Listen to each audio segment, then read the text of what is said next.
Έλα. Έλα, πού είστε ρε παιδί μου? Μισό να σ' ακούνε όλοι. Λοιπόν, μόλις έμαθα τα νέα.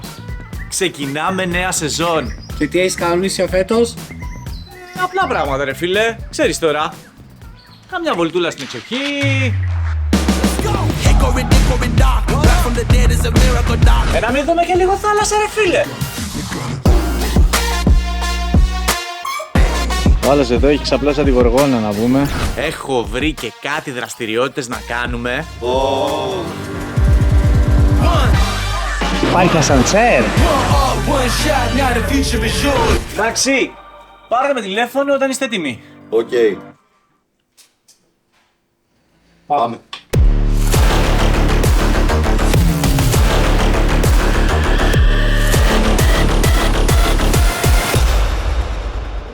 Είμαστε έτοιμοι.